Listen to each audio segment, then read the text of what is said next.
نحمده ونصلي على رسوله الكريم أما بعد فأعوذ بالله من الشيطان الرجيم بسم الله الرحمن الرحيم رب اشرح لي صدري ويسر لي أمري واحلل عقدة من لساني يفقه قولي ربنا زدنا علما ربنا زدنا علما ربنا زدنا علما۔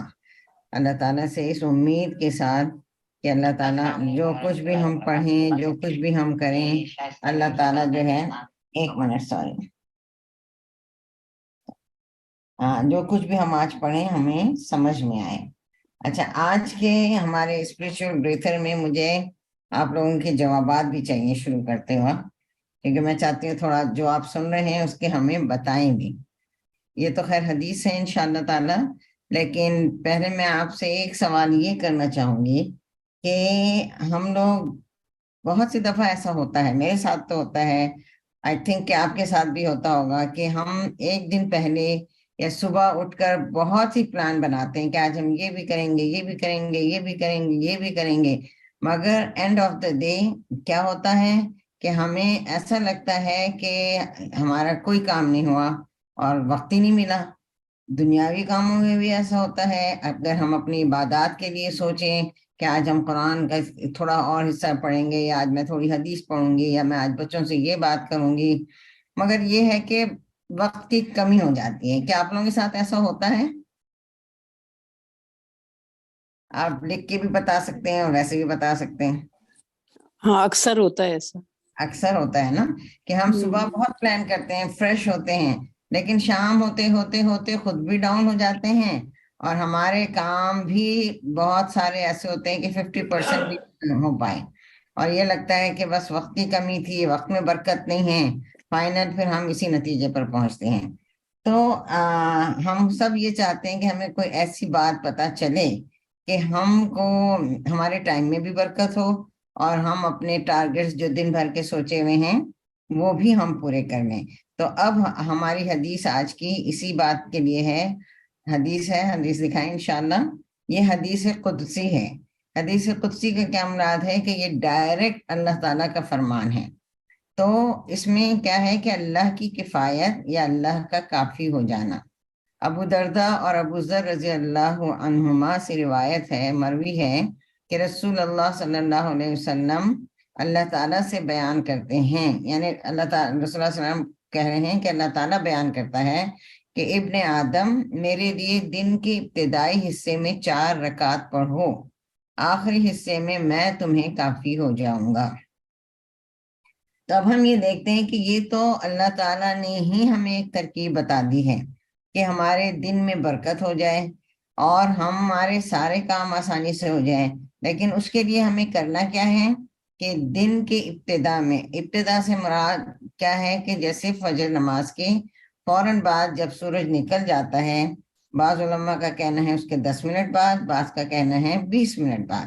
اگر آپ کو کوئی جلدی نہیں ہے تو 20 منٹ تک اذکار کرتے رہیں، قرآن پڑھتے رہیں، پڑھ لیں، یا پھر 10 منٹ بعد پڑھ لیں۔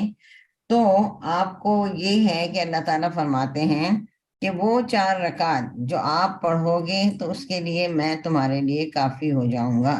یعنی دن کے شروع میں پڑھنے کے بعد آپ دیکھتے ہیں کہ کیا کہتے ہیں، اور ہمارے سارے کام آسان ہو جاتے ہیں۔ اور یہ میرا اپنا تجربہ ہے، اور اپنا تجربہ ہے کہ جب ہم 4 رکعت کے پڑھ لیتے ہیں، کیونکہ عموماً اشراق کی نماز اس کو ہم کہتے ہیں، ضحیٰ کی نماز بھی کہتے ہیں، چاشت کی نماز بھی کہتے ہیں، تھوڑا تھوڑا اس سے فرق سے ہے۔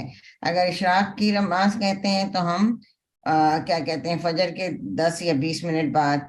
ضحیٰ بھی اسی کو کہتے ہیں۔ چاشت جو ہے یہ ذرا اور سورج نکلنے کے بعد، 10 بجے کے بعد۔ مگر یہ ساری نمازیں ایک ہی ہیں، آپ صبح پڑھ لیں تو بہت ہی اچھا ہے، مگر اس میں زیادہ تر اشراق کی نماز کا ہی اسکالرز کہتے ہیں۔ تو اب آپ یہ دیکھتے ہیں کہ یہ ہیں تو صرف 4 رکعت، لیکن اب آپ یہ سوچیں گے کہ بھی 4 رکعت میں کتنی دیر لگتی ہے؟ 5 منٹ، دیٹس اٹ۔ یہ تو ہر کوئی پڑھ سکتا ہے، ہمیشہ پڑھ سکتا ہے، لیکن اس کو پڑھنے کے لیے آپ کو اس کا عادی ہونا پڑے گا، کیونکہ سب سے پہلے تو شیطان جو ہمارا ابدی دشمن ہے وہی ہم کو بھلوا دیتا ہے، اور جہاں ہم نے نماز پڑھی ہم اپنی جان نماز لپیٹیں اور ہمیں کچن کا کام یاد آ جائے گا، بچوں کو چھوڑنے کا کام یاد آ جائے گا، کوئی بھی کام یاد آ جائے گا۔ اگر گھر میں رہنے والی خواتین ہیں، ایسی کوئی ذمہ داری نہیں کہ بچوں کو چھوڑنا ہے، لینا ہے، تو بھی آپ کو کوئی نہ کوئی کام ایسا یاد آئے گا کہ آپ فوراً جانماز اٹھائیں اور جانماز سے اٹھ جاتے ہیں۔ لیکن اس کے لیے اب آپ کو اپنے لیے یا تو لکھ کے لگا دیں جہاں نماز پڑھنی ہے کہ مجھے اشراق پڑھنا ہے فوراً بعد فجر کے بعد سورج نکلتے ہی، تو اس میں یہ رہے گا کہ آپ پڑھ سکیں گے۔ اور دوسرا کیا ہوتا ہے کہ ایک تو شیطان بھلوا دیتا ہے، دوسرا یہ ہوتا ہے کہ وہی والی بات کہ گھر کے کام ہیں، بچوں کے کام ہیں، چھوڑنا لینا ہے، تو ان سب کے لیے ہم کو اپنے لیے اپنا ٹائم مینجمنٹ کرنا پڑے گا، اپنے آپ کو تھوڑا عادی کرنا پڑے گا، اپنے آپ کو اپنے ٹائم کو ایڈجسٹ کرنا پڑے گا۔ اور اس کے بعد اس کی آپ برکت دیکھیں گے کہ وہ 5 منٹ جو آپ صبح اپنے سے اس کام میں لگاتے ہیں، وہ آپ کے لیے اتنا بابرکت ہوتے ہیں کہ آپ کا سارا دن برکت میں گزرتا ہے، آپ کے کام ہو جاتے ہیں، آپ ہر کام جو آپ نے سوچا ہوا ہے وہ آپ کا ہو جاتا ہے میکسیمم، اگر 100% نہیں تو 80%۔ اور ایٹ لیسٹ رات کو آپ اس سکون سے سوچتے ہیں کہ ہاں آج میں نے جو جو کام سوچے تھے، چاہے وہ گھر کے ہوں چاہے وہ دینی عبادات میں سے ہوں، کہ اگر وہ آپ کے پورے ہو جائیں تو آپ یہ دیکھیں کہ ایک سکون کے ساتھ آپ سوتے ہیں کہ الحمدللہ۔ یعنی اگر آپ دن کے کاموں کو بھی سوچیں، جیسے ابھی مجھے بھی تھا کہ بھئی مجھے باہر بھی جانا تھا، گھر کے بھی ایک اور کام کرنے تھے، یہ تھا وہ تھا، لیکن اب جب آپ سوچ لیتے ہیں، جب وہ کام ہو جاتے ہیں تو یقیناً دل کو ایک خاص سکون ملتا ہے۔ اسی طرح عبادات میں بھی جب آپ کی نمازیں پوری ہو جاتی ہیں، وقت پر ہو جاتی ہیں، آپ کو قرآن کا جو حصہ پڑھنا ہوتا ہے وہ آپ پڑھ لیتے ہیں وقت پر، تو یقیناً آپ کو بہت ہی اس میں نہ سکون ہوتا ہے۔ اب اس کو عادی کرنے کے لیے جو لوگ جاب والے ہیں وہ اس طرح کر سکتے ہیں کہ ایٹ لیسٹ 2 دن سے شروع کریں، سیٹرڈے سنڈے، کیونکہ وہ دن تو ایسے ہیں آپ گھر میں رہتے ہیں، آپ پاکستان میں ہوں چاہے کہیں بھی ہوں، 2 دن آپ گھر میں ہوتے ہیں، تو آپ بجائے فوراً نماز پڑھیں اور سو گئے، اس کے لیے آپ تھوڑا سا اپنے اذکار کریں اور اپنے آپ کو چہ زبردستی روکیں۔ اور یہ بات میرے منہ سے آپ نے کئی دفعہ سنی ہوگی کہ تھوڑے دن اپنے آپ کو پابند کرنا ہوتا ہے، 1 ہفتہ 10 دن آپ زبردستی کریں، اس کے بعد اللہ تعالیٰ آپ کو نہیں چھوڑتے، آپ بس آپ کو یہ ہوگا کہ مجھے تو کرنا ہی کرنا ہے، لیکن شروع میں اپنے آپ کو پابند کرنا ہے۔ تو ویکینڈ سے شروع کریں کہ ویکینڈ میں ہم کوئی اور کام نہ کریں، مطلب سوری آج نہ سوئیں، کر کے سو جائیں، کر کے سوئیں گی تو نیند بھی اچھی آئے گی اور اپنے کاموں میں آسانی بھی ہوگی۔ تو اس میں یہ ہے کہ عموماً یہ ہوتا ہے کہ فجر کے بعد کام تو ہو جاتے ہیں گھر میں رہنے والوں کے بھی، جابوں پہ جانے والوں کے، ظہر کے بعد سے ٹائم بھی جلدی گزرتا ہے اور سستی بھی ہونے لگتی ہے، تو انسان کافی وہ ڈس ہارٹیڈ ہو جاتا ہے بعد شام ہوتے ہوتے۔ لیکن اگر آپ یہ کریں گے تو اس میں کیا ہوگا کہ اللہ تعالیٰ کا مقصد کیا ہے کہ ہم اللہ سے جڑ جائیں، اللہ سے مانگیں، ہر کام اللہ سے مانگیں، اپنے وقت میں برکت کی دعا اللہ سے مانگیں، اپنے کاموں کے لیے اللہ سے مانگیں۔ ہم کو اللہ تعالیٰ یہی سکھا رہے ہیں کہ آپ کو جو بھی کام ہیں اللہ سے مدد مانگنا ہے، بجائے اس کے کہ ہم لوگوں سے مانگیں یا پوچھیں کہ کوئی بات بتا دیں، کوئی طریقہ بتا دیں۔ تو اللہ تعالیٰ ہمیں خود بتا رہے ہیں کہ ٹائم میں برکت کے لیے، اپنی چیزوں کو مکمل کرنے کے لیے تم مجھے یاد رکھو تو تمہارے سارے کام آسان ہو جائیں گے۔ اور اسی کے ساتھ ساتھ اس کے فائدے بھی بہت ہیں، ایک تو کام میں برکت ہے، دوسرا کیا ہے کہ جو اشراق کی نماز فجر کے فوراً بعد پڑھتا ہے، یعنی وہی سورج نکلنے کے 10 یا 20 منٹ بعد، تو اس کو حج اور عمرے کا ثواب ہوتا ہے۔ کیا ہم نہیں چاہتے کہ ہمارا حج ہو جائے، ہمارا عمرہ ہو جائے؟ ہم تڑپتے ہیں، لیکن اللہ تعالیٰ ہمیں گھر بیٹھے حج اور عمرے کا ثواب دے رہا ہے، سبحان اللہ۔ پھر دوسری چیز کیا ہے کہ جسم کے سارے جوڑوں کا صدقہ ادا ہو جاتا ہے۔ کیا ہم میں سے کوئی ہے یہ طاقت رکھتا ہے کہ جیسے 365 جو ہمارے جوڑ ہیں، اگر ہم ایک ہی روپیہ بھی نکالیں تو کیا 365 روپے ہم روزانہ نکال سکتے ہیں؟ ہرگز نہیں۔ تو اللہ تعالیٰ ہمیں، اگر ہم یہ کریں گے اور خالص اللہ کے لیے کریں گے، تو اللہ تعالیٰ ہمارے جوڑوں کا صدقہ بھی قبول ہو جائے گا، ہمیں حج اور عمرے کا ثواب ملے گا اور ہمارے کاموں میں آسانی ہو جائے گی۔ تو میری بہنوں یہ دیکھیں کہ کتنا آسان سودا ہے یہ، ہم کو صرف اللہ کی طرف رجوع ہونا ہے، ہمیں نیت کرنی ہے، نیت کر کے تھوڑا اپنے آپ کو جد و جہد کر کے اس ٹائم پہ کرنا ہے. اگر آپ ثواب تو ہے، لیکن آپ جائے نماز اٹھا دیے، سب کچھ کر دیے، پھر آپ پڑھ رہے ہیں، اس کا بھی ثواب ہے انشاءاللہ.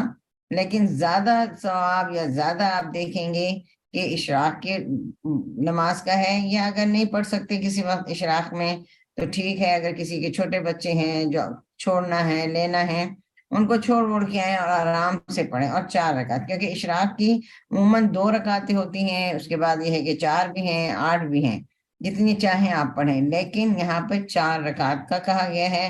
اور اس نیت سے پڑھیں کہ یا اللہ میں یہ 4 رکعت پڑھ رہی ہوں، بس آپ میرے آج فلاں فلاں کام ہو جائیں، آج میرے دن میں برکت رہے. میں تو یہی کرتی ہوں، جیسے میں ہمیشہ بھی بولتی ہوں کہ اللہ سے باتیں کریں کہ اللہ آج میرے یہ کام میں کرنا چاہتی ہوں، اور میرے کام سارے ہو جائیں، میرے ٹائم میں برکت دے، میرے وقت میں برکت دے.